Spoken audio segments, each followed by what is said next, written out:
Are you looking to feel and perform better? Then you're in the right place.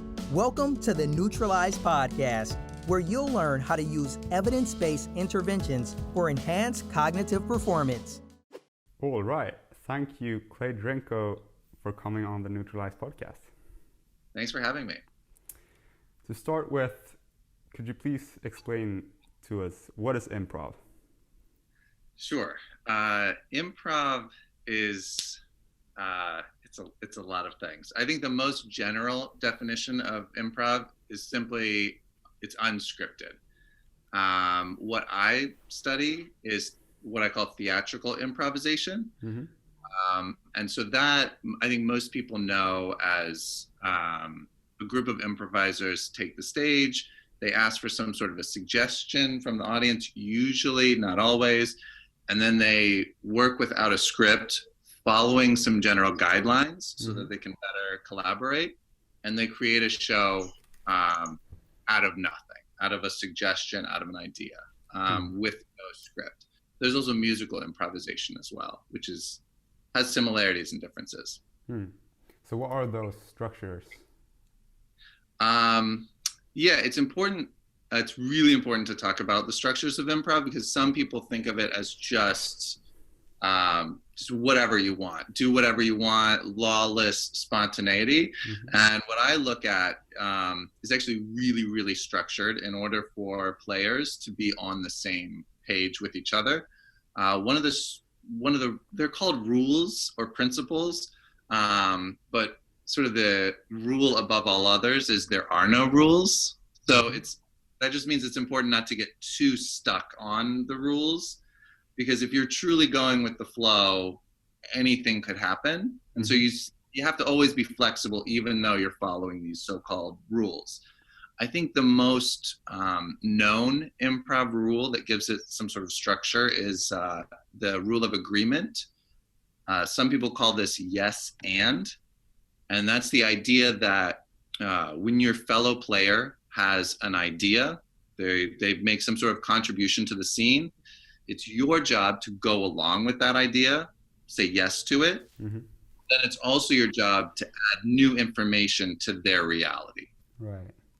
So an example, if somebody walks into the scene and says, hey, honey, I hope you cooked my favorite for dinner, something like that. It's your job to go along with the reality that you're probably married. Right. You probably were supposed to be cooking your husband or wife dinner. Mm-hmm. So you go with the yes and rule by saying, absolutely, I made, chicken parmesan, just like you love. So to go against the rule, you would say, honey, I've never seen you in my life. Right. And the problem with that is what happens when you do that? The scene becomes all about trying to figure out who you are. He said, she said. And when you're on stage, that's really uncomfortable. Right. Like when I think you're my wife, but you think I'm a police officer, like it's really uncomfortable because we're just trying to figure out what's right and what's wrong. If I go along with your idea and add my own, then we don't have to worry anymore because we're cooking, we're creative, we're making things happen. And so that's why that yes and principle is so important with improv. That said, it doesn't always literally mean saying yes. So some people think yes and means I always have to say yes no matter what. But the idea is that you're going along with the reality. So sometimes that might mean you're saying no. So an example of that would be if I said, in a creepy way, like, no, I didn't kill your family. Like, clearly I did, right? So you're not going to be like, oh, okay, cool, see you later, right? You're going to go along with the reality, whether that means literally saying yes or not. Caught my attention that you mentioned that it creates worry in the participants of the game of improv when you disagree. My understanding of why improv has benefits for the mind is that it is challenging. Is that correct? I think it's part of it. It depends on what benefit you're talking about. If you're talking about reducing anxiety, which is a lot of people have been studying that and how improv can help people with anxiety. If you're talking about that, I don't know if it's about the challenge so much as instead of being rewarded by avoiding a social situation. So like if I'm sitting at home and I'm sort of an anxious person, I'm kind of getting rewarded because no one's going to say anything strange to me. I'm not going to mess up. I'm not going to put my foot in my mouth. Right. So by avoiding, in a way, I'm getting rewarded. But with improv can be like a kind of exposure therapy, so that I actually get rewarded by doing the thing that I'm afraid of.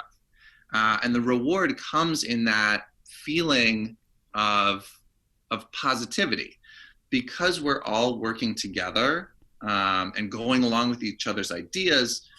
I think most people have had that experience somewhere in their life where things are just sort of effortless and everyone's really positive. It's a good feeling. And there's usually laughter involved when you're talking about improv. And so I think for anxiety, this idea of the exposure to the thing that you're afraid of leading to rewards of, good feelings, I think that's sort of what's happening there.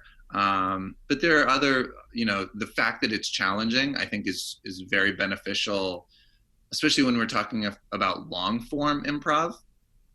And long form improv is, I guess I have to go back. So there's short form improv and long form improv. Mm-hmm.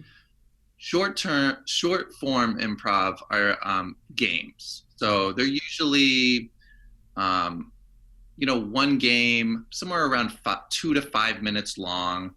And you might know them if you know the show Whose Line Is It Anyway? Those are short form games. So even if you don't know it, it's, you get up, you do a game, and then the game is over, like done, and then you do a new game. Mm-hmm. That's short form. Long form, there's all different kinds of structures to it, but long form can be an hour and a half, even up to 2 hours of patterns and games that weave together to create a whole evening of entertainment. And they're thematically connected somehow. And one of the ideas is, in the beginning, the scenes might not be super connected to each other. Like maybe there's a scene about, someone renovating a house, and the next scene might be someone cooking something, right? The scenes aren't super related, or maybe they're not related at all. By the end, these interesting connections start to happen because you're really playing around with patterns and doing callbacks, which is where you bring back like fun things from earlier. And so these scenes start to sort of weave together. And so that is, I think, really challenging. And so I think that has benefits for your mind that are different than just anxiety. That's when you're really getting into sort of pushing and challenging yourself, kind of like you would with brain teasers or puzzles. Like you're really tapping into a part of your brain that you probably wouldn't on a day-to-day basis. That sounds like the perfect, like it sounds from your description like improv is the perfect method of boosting convergent creativity, so connecting different dots. Right. Yeah, I mean, it has roots. This long form improvisation has roots. One of the founders of this, how do I say it? He was very interested in, well, I'm just going to say it. He, did a lot of acid and was interested in Wiccan things and pagan and all these different interesting ideas. So he was interested in this strange process where we have an array of ideas and they almost mystically start to like come together.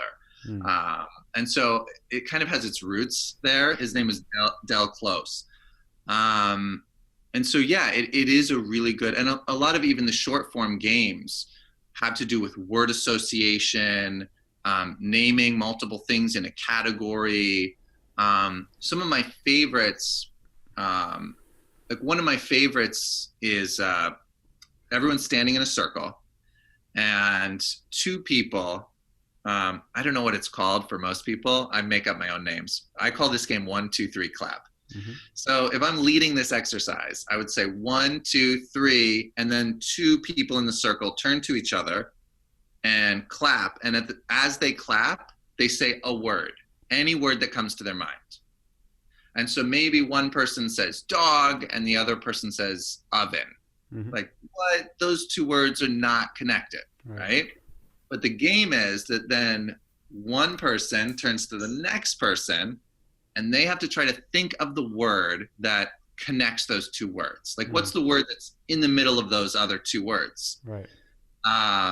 And so when I'm teaching it, I'm like, all right, do you have it? As if there's a right answer. Like, there's no right answer.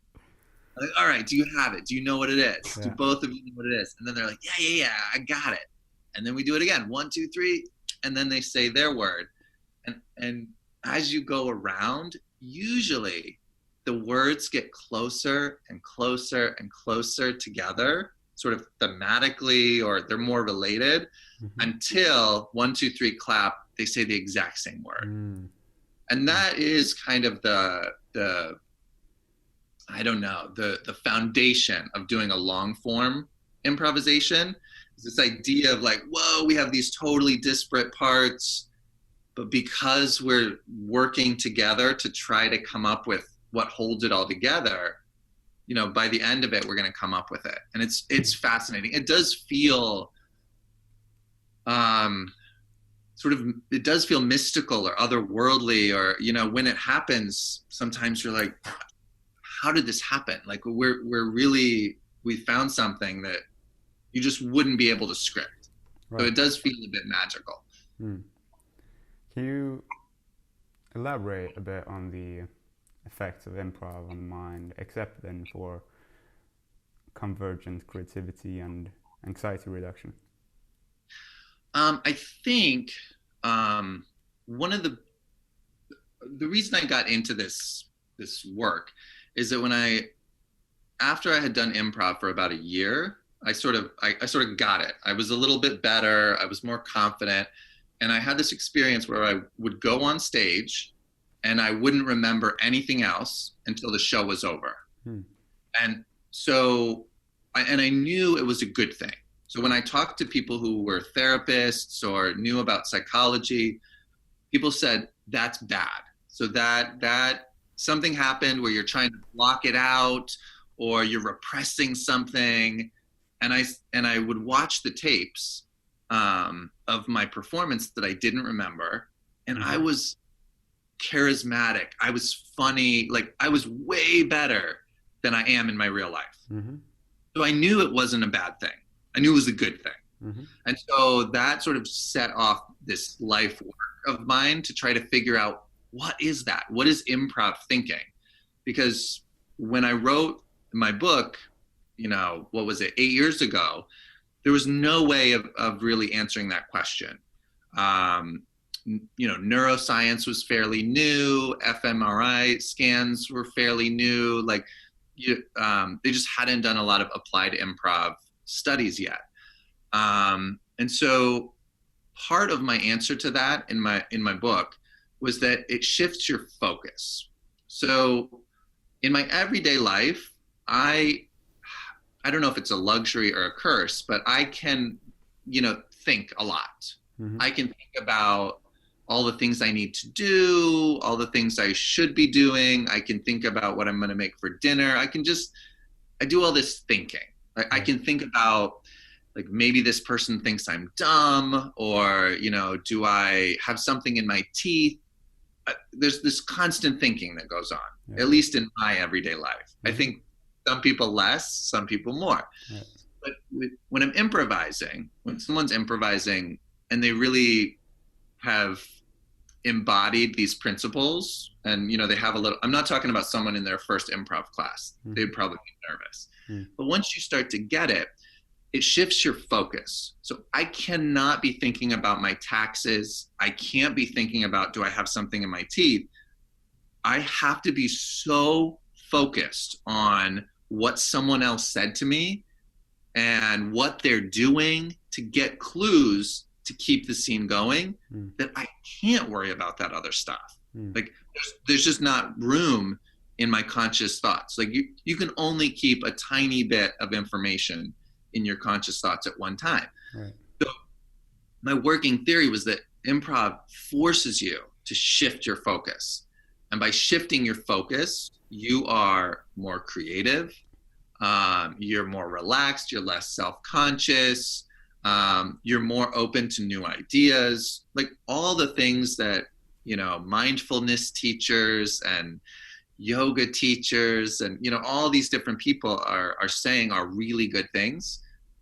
I find that to happen in improv. And I think improv, like theatrical improv, anyone can do to some extent.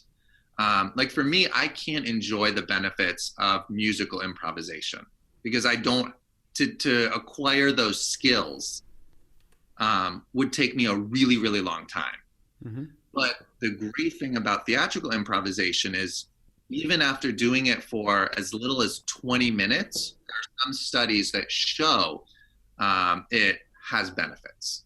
So I think that's why, theatrical improv seems so exciting to me about, being used as a therapy or integrated into therapy, or as a kind of exposure therapy, team building. Like it has all these benefits and applications that, for example, musical improvisation to me just doesn't, but it might just be because I don't know enough about it. What are those studies? There was just recently a double-blind study that showed that just 20 minutes of improv helped people, I shouldn't say help people, it increased people's uncertainty tolerance. And there need to be more studies to back this up, but this study also is starting to make more links with increasing creativity. So what we were talking about earlier, only actually divergent thinking for this study, coming up with, more possibilities. And so and some of the other studies like so the study I just talked about is Peter Felsman was one of the researchers there. Kristen Kruger has a study that showed that improv decreases anxiety. It wasn't double blind though, so there wasn't a control group. So there needs to be more studies that have a control group to really show this.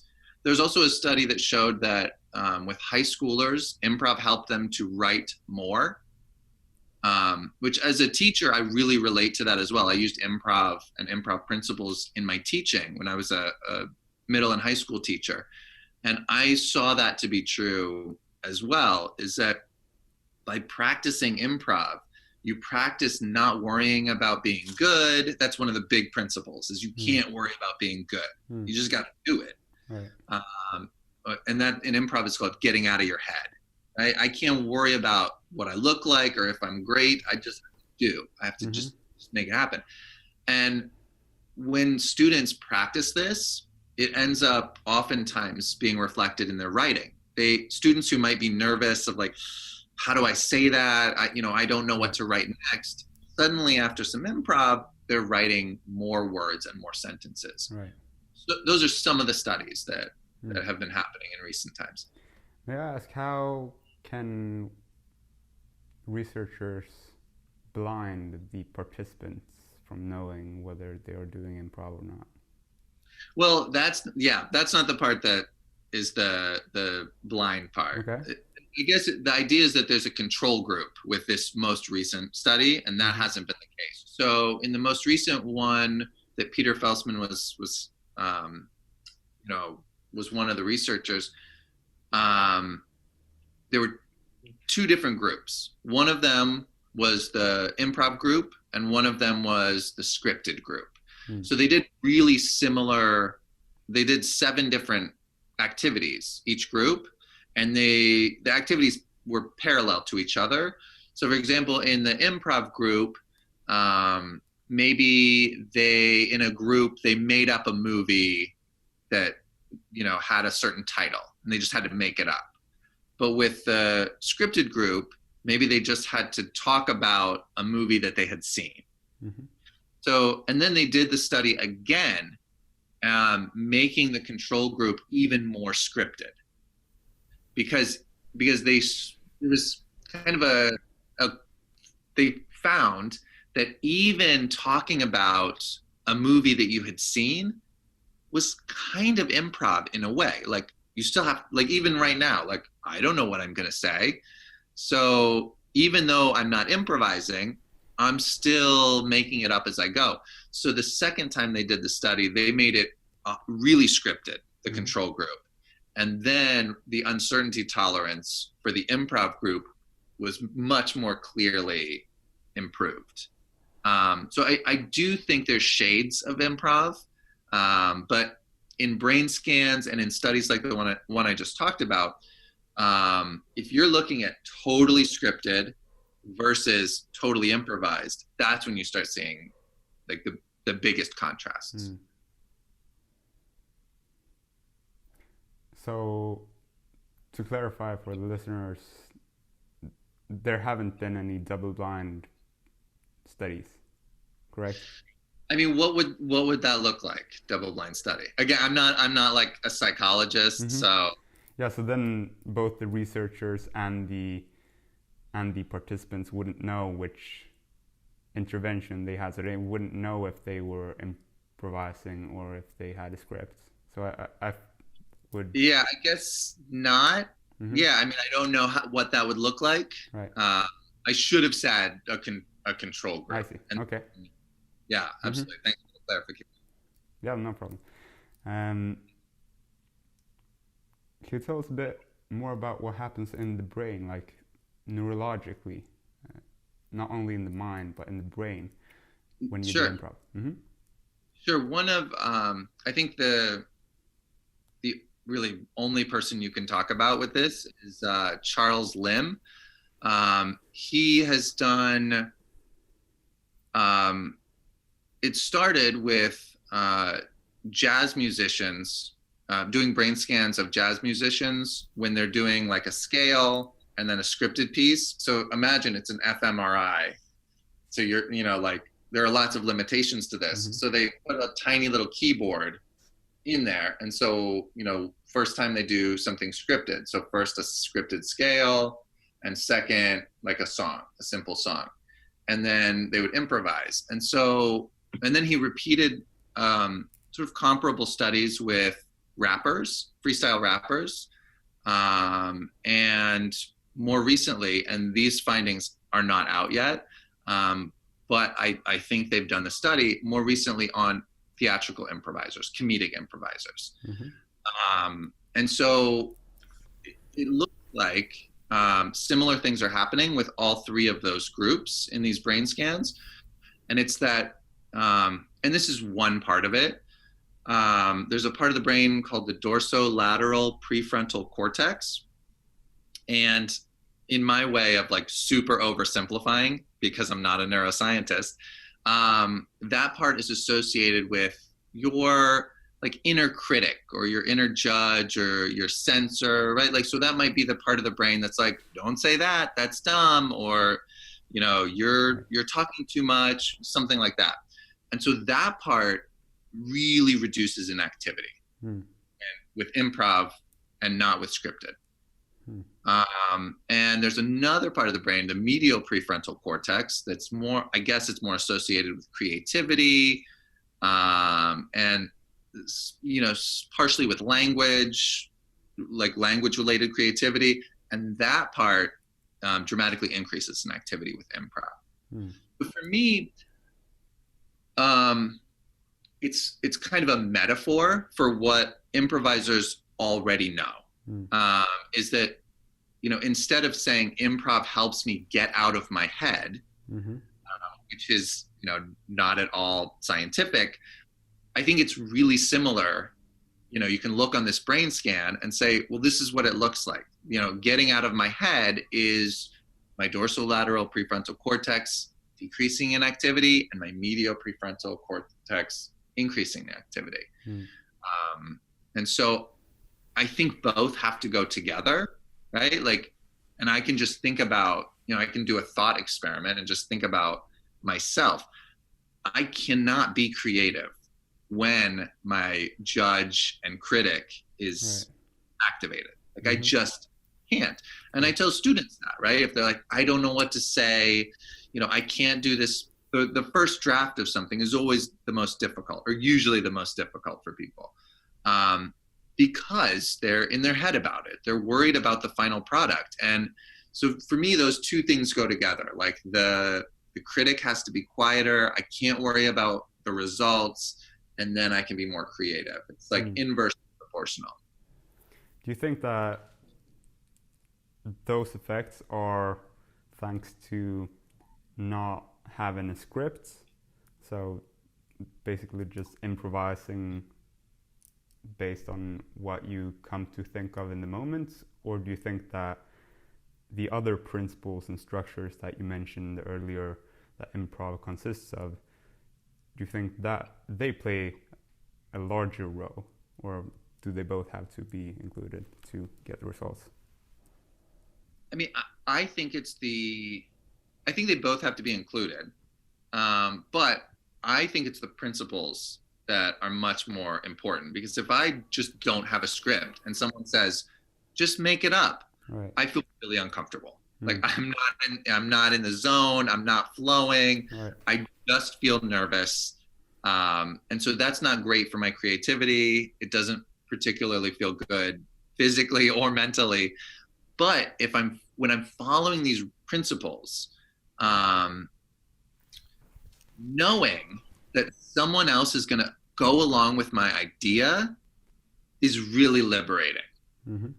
Knowing that someone else has to yes and all I have to do is go along with it too, really liberates me from worry. And when I'm improvising, you would think you would be worried because you have to make something up out of nothing. But the rules were developed and still work to this day to reduce that fear and the worry and the anxiety, because it does keep you on the same page as your fellow players. And it's similar to musicians. When people are improvising, from what I understand, you can't just play whatever you want. You're still following the time signature and the key signature. You're still following in some way what everyone else is playing. Otherwise it would sound awful.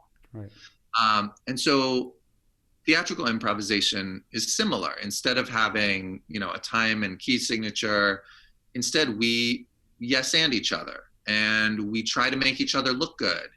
And we embrace mistakes. We don't point them out. And I think some of those things are what liberate the mind, however you want to think about it, to be able to be more creative. But I do think the principles are what really happen. So improvising more in your own life, like in day-to-day life, wouldn't have much of an impact? I don't know. That's a great question. And that's a question I'm, experimenting with now. One of my projects is called Play Your Way Sane. And in that project, I'm trying to take 12 improv principles, like lessons from improv, and develop games that anyone can play any day of their life. And so my theory is, you could do a modified improv game, just you, and still feel some kind of a benefit. Would it be as pronounced as improvising with a group of people and laughing and making something up with a community? Probably not. But I do think if you're really dissecting what the lessons are and strategically and thoughtfully crafting games that would sort of replicate that in your everyday life, I do think it would benefit you. And I do, you know, I do these games. I play these games because in my everyday life, it's very different than when I used to improvise and when I was on stage. I do worry a lot. I am a pretty anxious overthinker type person. And so these everyday games just help me sort of snap out of that and shift my focus. I was talking earlier about improv shifting your focus. I think there's all different ways you can do that on a day-to-day basis. Like literally stopping and smelling the roses. That's one thing that anyone could do anytime to put them in the present moment instead of worrying about, you know, the bills that they have to pay. But I think there's all different ways we can adapt what we know of improv to our everyday life. Except for stopping and smelling the roses, could you give us an example of an everyday game that you've come up with? Sure. Yeah. I think one of my favorite lessons from improv is that it's not about us. Like our job is to make other people look good. And I think it's really easy to get stuck in negative judgmental thinking. Like, oh, you know, that person doesn't look fun, or that person looks this or that, or whatever negative stuff we're thinking. I think it's easy to get stuck in that. And so one of my games is called, some of them are ridiculous. You are a unicorn sliding down a rainbow. Okay. And so the whole game is that when you see a person, you have to, in your head, give them like a magical, fantastical sort of unicorn power. So you might be like, that person, what would it be? Like something super positive and magical. Instead of saying like, oh, they look boring, I might say like, that person looks like a magical fountain of wisdom. And so that, and by making it so silly, I'm trying to tap into what makes improv fun to do, is because there's always a level of playfulness to it. And so if I'm just like, you know, Clay, you have to be nice today, like that doesn't really work. I don't really have an incentive. But for me, if I'm like, ooh, I got to give people some magical unicorn powers. Okay, now I'm having fun. I have a game called High Fives for Everyone. So one of the things about improv is that you really connect with people. And so you just try to high five as many people as you can in a day or in an hour. Maybe not very, very good to do now, thinking of the coronavirus. Yes. Don't do it now. Yeah, I mean, but I think with social distancing, I think that gives us sort of a new set of limitations to figure out how can we still connect and, you know, go along with each other's realities and do all those things that make improv so impactful. How can we still do that on a day-to-day basis? High-fiving everyone is out, but are there other ways to do it? And so I was just thinking today about like old-fashioned letter writing. Like, okay, we have a limitation. I shouldn't go around high-fiving people, but what's a way that I could really connect with people, text them and say, what's your address? Because I don't have anyone's address anymore because it's 2020, right? Get their address, write them an old-fashioned letter, and connect that way. So I think one of the things I think about creativity is limits don't stop creativity. Like limits can actually create more creativity. And it's just like what I was talking about with improv. If I say, just make it up, just make up a movie, ready, go. Whoa, where do I start? Right. But if I give myself some limits, suddenly I can have something I want to say. And so I think social distancing can give us that opportunity of like, yeah, we could all just watch Netflix by ourselves and eat ice cream until this is over. Or if we really prioritize connection, connectedness, relationships, we can figure out a different way. And I think, you know, my hope is that part of that will carry over when, you know, when all this is over. And I used to do that exercise with my students. I would write every single one of my students, so like 125 students, a handwritten letter near the end of the year. Just really, because improv, that's part of what makes improv powerful, is that your teammates are really seeing and hearing you. They're really focused on you. And they're not just going like, oh yeah, good idea. They're taking your idea and they're making it even better. And it's an amazing feeling to be that seen and heard. And so I think letter writing is a way that we can do that. Like with my students, I would write a super personal letter about all the growth that I'd seen in them and the characteristics that made them unique. And I think for a student to see, like, you know, this guy is teaching over 100 people, but he really sees me. Those kind of relationships are what's important. It's not, am I high-fiving or am I standing right next to someone? So I do hope that social distancing doesn't have to mean, you know, actually distancing relationships. Right. And if someone wants to connect with you on a deeper level, if someone wants to get to learn more about you, where can they find you online? At playyourwaysane.com. So that's where I put up these everyday games. I also put up one like long form article, like once a week. And then I also have the Psychology Today blog.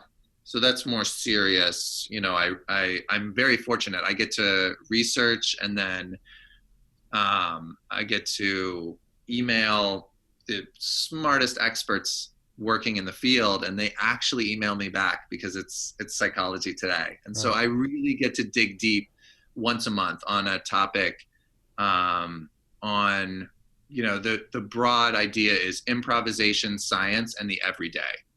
So I recently wrote about improv and social work. I'm going to be writing one on improvisation in the classroom, improvisation and dementia. People are doing amazing work with improv and Parkinson's disease. I mean, there's really cool stuff happening.